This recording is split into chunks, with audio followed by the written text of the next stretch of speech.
The scenes which are passing before us are of sufficient magnitude to cause us to arouse and urge the truth home to the hearts of all who will listen. The harvest of the earth is nearly ripe. Everything in the universe calls upon those who know the truth to consecrate themselves unreservedly to the proclamation of the truth as it has been made known to them in the third angel's message. That which we see and hear calls us to our duty. The working of satanic agencies calls every Christian to stand in his lot. The message of Christ's soon coming is to be given to all the nations of the earth. Vigilant, untiring effort is required to overcome the forces of the enemy. Our part is not to sit still and weep and wring our hands, but to arise and work for time and for eternity.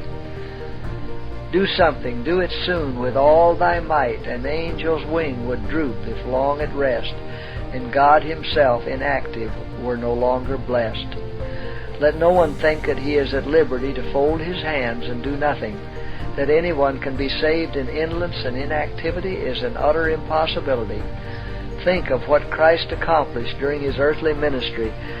How earnest, how untiring were his efforts. He allowed nothing to turn him aside from the work given him. Are we following in his footsteps? Divine and human agencies are combined in the work of saving souls.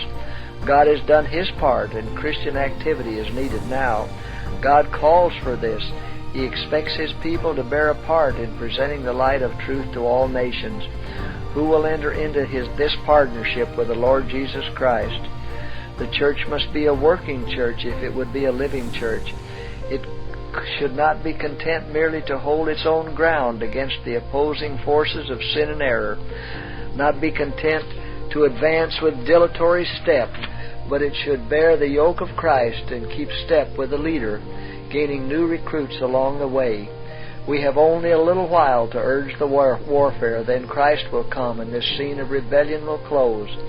Then our last efforts will have been made to work with Christ and advance his kingdom. The Lord now calls upon Seventh-day Adventists in every locality to consecrate themselves to him and to do their very best according to their circumstances to assist in his work. Idleness and religion do not go hand in hand, and the cause of our great deficiency in the Christian life and experience is inactivity in the work of God. The muscles of your body will become weak and useless if they are not kept in exercise, and it is so with the spiritual nature. If you would be strong, you must exercise your powers. We are to be diligent workers.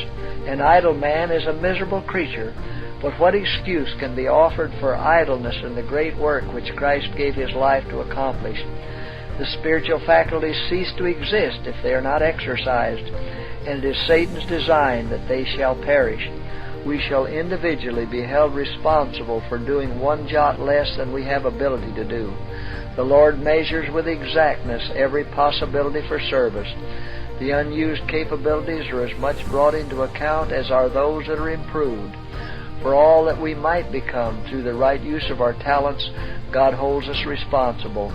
We shall be judged according to what we ought to have done but did not accomplish because we did not use our powers to glorify God. Even if we do not lose our souls, we shall realize in eternity the result of our unused talents. For all the knowledge and ability that we might have gained and did not, there will be an eternal loss. What might have been? If every soldier of Christ had done his duty, if every watchman on the walls of Zion had given the trumpet a certain sound, the world might ere this have heard the message of warning. But the work is years behind. While men have slept, Satan has stolen a march upon us. Let us now take up the work appointed us and proclaim the message that is to arouse men and women to a sense of their danger.